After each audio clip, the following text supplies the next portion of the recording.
The dinner party was in full swing, crystal glasses clinking as Seattle's elite mingled in my former mother-in-law's mansion. I shouldn't have been there. Technically, I wasn't even invited.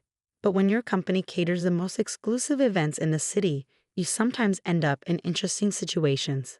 Olivia, darling. Margaret Wellington's voice cut through the crowd. You simply must try these divine crab cakes. They're from Milano's, of course. Not like that dreadful catering service my ex-daughter-in-law runs. I kept my focus on arranging the dessert display, fighting back a smile. If Margaret only knew that both the dreadful catering service and her precious Milano's were owned by the same person. Me. My name is Sophia Chen, and 3 years ago, I committed the unforgivable sin of divorcing Margaret's precious son, William. Not because of any scandal or drama, but simply because we'd grown apart. I wanted to build something of my own. He wanted a wife who'd be content hosting charity luncheons and looking pretty at board meetings. What the Wellingtons never knew was that I'd been building my empire long before the divorce. The catering company was just the visible part, my testing ground for new recipes and concepts. Behind the scenes, I'd been quietly acquiring and transforming struggling restaurants across the city. Milano's had been my first major acquisition. I kept the name but completely revamped the menu and operations, turning a failing Italian restaurant into the hottest chain in the Pacific Northwest. Not that anyone knew I owned it. All the paperwork was under my holding company's name. Sophia, Jenny, my assistant, appeared at my elbow. The kitchen needs you. There's an issue with the soufflés. I nodded, grateful for the excuse to step away from Margaret's voice. In the kitchen, my team worked with practiced efficiency, but I could see the tension in their shoulders. They'd all heard Margaret's comments throughout the night. Listen up, I said, gathering them around. I know this isn't easy, but remember, we're not just here to serve food. We're here to prove a point. Maria, my head chef, raised an eyebrow. Are you finally going to tell her? Not yet. I adjusted my chef's coat, but soon, very soon. The truth was, I'd been planning this moment for months. Margaret's campaign to blacklist my catering company from Seattle's social circle had actually done me a favor. It had pushed me to expand faster, think bigger. While she was busy badmouthing my little business, I'd been building a restaurant empire worth over $50 million. My phone buzzed. A text from William. Saw you in the kitchen. We should talk. I ignored it. William had been trying to talk ever since he found out I'd bought his favorite steakhouse last month. Not that he knew I owned it. He just wanted to complain about the menu changes. Mrs. Wellington is asking for more of the Milano's signature sauce, Jenny reported, returning from the dining room. She's telling everyone it's a secret family recipe that no other restaurant could possibly replicate. I had to bite my lip to keep from laughing. That sauce was my grandmother's recipe, the same one Margaret had once called too ethnic for her dinner parties. Through the kitchen doors, I could hear her holding court. Really, it's about standards. Some people, she shot a pointed look toward the kitchen, simply don't understand the level of excellence required in our circle. That's why I only trust Milano's for my important events. I checked my watch. In exactly 2 weeks, Margaret would be hosting the annual Wellington Family Foundation Gala, the biggest social event of the season. She'd been bragging about having Milano's cater it for months. What she didn't know was that I had a surprise planned for that night. One that would finally show her exactly who she'd been underestimating all these years. Sophia, Jenny appeared again. The lawyer called. Everything's set for next week's board meeting. I nodded. The pieces were falling into place. Perfect. And the documents I asked for? All here. She handed me a thick folder. Are you sure about this timing? Absolutely. I started reviewing the papers. Margaret Wellington has spent 3 years trying to destroy my reputation in this city. It's time she learned who really runs things around here. The week before the Wellington Gala was a blur of meetings and preparations. I sat in my downtown office, reviewing the final documents for what I was about to do. The view of Puget Sound stretched out before me, gray waves matching my contemplative mood. The board meeting for Milano's is confirmed for tomorrow, Jenny said, setting a coffee on my desk. Margaret Wellington still thinks it's just a routine quarterly review. I smiled, picking up the latest financial reports. Under my ownership, Milano's had grown from 3 struggling locations to 15 thriving restaurants across the Pacific Northwest. And now I was about to merge it with my other holdings, creating one of the largest restaurant groups in the region. My phone buzzed. William again. Mother's frantic about the gala menu. She says no one at Milano's is returning her calls. What's going on, Sophia? I ignored it, just like I'd ignored his last dozen messages. Let him worry. The intercom buzzed. Ms. Chen, your 2 o'clock is here. The Milano's executive team. Send them in. 6 people filed into my office, all looking nervous. They'd been running Milano's day-to-day operations while I remained the silent owner. Only they knew who really signed their paychecks. As you know, I began tomorrow's board meeting will announce some significant changes. I want to make sure we're all clear on how this will play out. I laid out the plan, watching their faces as they realized what was about to happen. The merger would make headlines, especially given who would be affected. Mrs. Wellington, my CFO, said carefully, she'll be there tomorrow? Oh yes. I leaned back in my chair. As a special guest. After all, she's our most vocal supporter. Later that evening, as I was leaving the office, I ran into exactly the person I'd been avoiding. William stood by the elevator, his expensive suit a reminder of the life I'd left behind. Sophia, he said, stepping forward. We need to talk. About what, William? How your mother's been trying to destroy my business, or about how you've done nothing to stop her? He had the grace to look uncomfortable. Look, you know how mother gets. But these changes at Milano's, they're causing her real distress. She's planned this gala for months, and it will be perfectly catered, I assured him. Just maybe not quite the way she expects. His eyes narrowed. What are you planning? You'll find out tomorrow, along with everyone else. The next morning, I dressed carefully in my power suit, Chanel, black, impeccable. Margaret wasn't the only one who knew how to make an impression. The Milano's boardroom was filled by the time I arrived. Margaret sat near the front, radiating self-importance. She'd been invited as a valued customer to provide feedback on recent changes.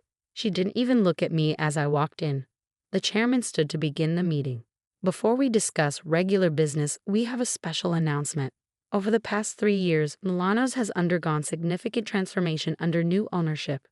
Today, we're announcing a merger that will create the largest restaurant group in the Pacific Northwest. Margaret perked up, probably already planning how to brag about her connection to such a prestigious company. I'd like to introduce the owner who has guided this transformation, Ms. Sophia Chen. The silence was absolute as I walked to the podium. Margaret's face went through a fascinating series of expressions: confusion, disbelief, and finally horror. This is impossible, she sputtered. She runs a catering company. Actually, I smiled. I run several businesses. The catering company, Milano's, and as of today, the new Chen Restaurant Group, which will include 28 locations across 3 states.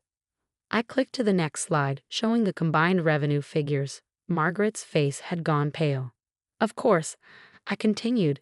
This merger means some changes in how we operate. For instance, we'll be reviewing all our regular client relationships, ensuring they align with our company values. Margaret stood up so quickly her chair toppled backward. You planned this. All of it. Planned what?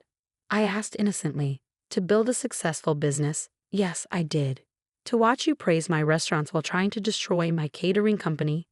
That was just an amusing bonus. The night of the Wellington Gala arrived clear and cold. I stood in the kitchen of the Four Seasons ballroom, watching my team prepare what would be a very special menu. After the board meeting revelation, Margaret had tried desperately to cancel Milano's catering contract for the gala. But ironically, the same ironclad contracts she'd always praised them for now worked against her.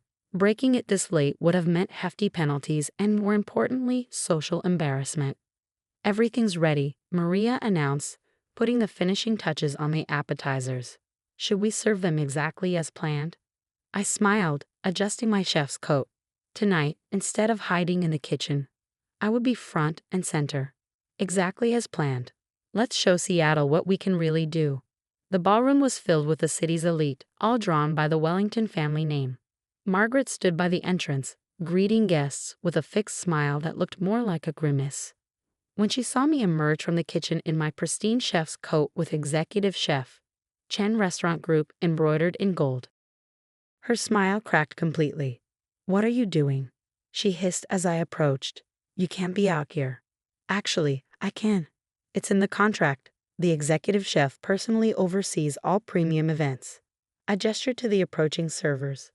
Ah, here come the appetizers. I believe you'll recognize them. The servers presented trays of elegantly plated bites, all signature dishes from Milano's, but with subtle twists that elevated them further. These are Milano's recipes, Margaret protested. You can't. They're my recipes, I corrected her gently. Every dish you've praised at Milano's for the past 3 years. They were all mine. That secret family sauce you love so much? My grandmother's recipe. The color drained from her face as guests began sampling the food, exclaiming over the familiar yet enhanced flavors. Oh, Margaret, one of her society friends called out. These are even better than usual. Did Milano's get a new chef?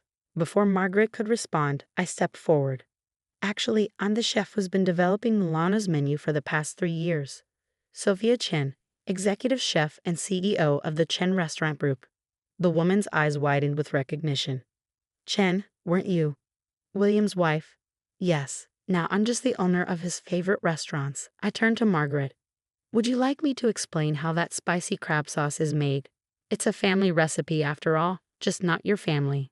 She opened her mouth to respond but was interrupted by William's arrival. He looked between us, taking in the situation. Sophia, he said carefully, could we talk privately? I considered refusing, but curiosity won out. We stepped into a quiet corner of the ballroom. You've made your point, he said. You've humiliated Mother thoroughly. What more do you want? I laughed softly. You still don't get it, do you? This isn't about humiliation. It's about truth. For 3 years, your mother has tried to destroy my reputation, all while unknowingly praising my work. I'm just finally taking credit for what's mine. The merger announcement has already affected our family's standing. Your family's standing? I interrupted. What about my livelihood? The contracts your mother cost me? The lies she spread? He had the grace to look ashamed. I should have stopped her. Yes, you should have. But you didn't, and now here we are. I gestured to the room where guests were enthusiastically enjoying my food. I've built something remarkable, William, with or without the Wellington name. The evening continued, a masterclass in elegant revenge. Each course revealed another Milano's favorite, each presentation more spectacular than the last. Margaret was forced to watch as guest after guest praised the chef she'd spent years denigrating. The final blow came during dessert, as my team served my signature tiramisu, the same one Margaret had once declared the height of culinary sophistication. I clinked my glass for attention.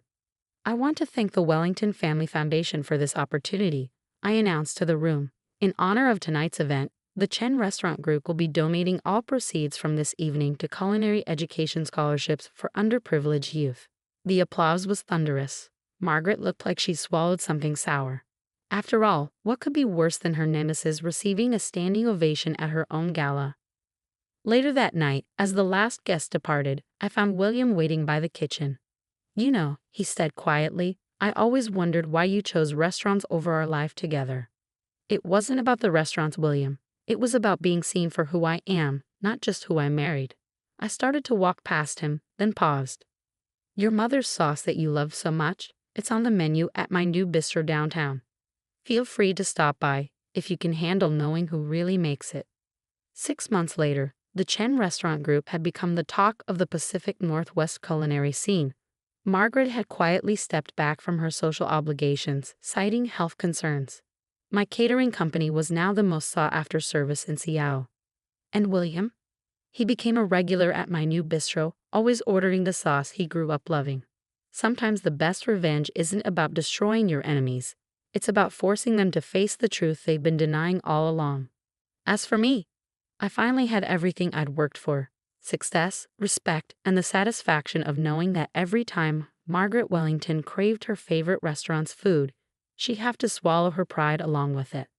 Sometimes the sweetest victory isn't in the revenge itself. It's in the quiet moments afterward, when your enemies realize they've been wrong about you all along.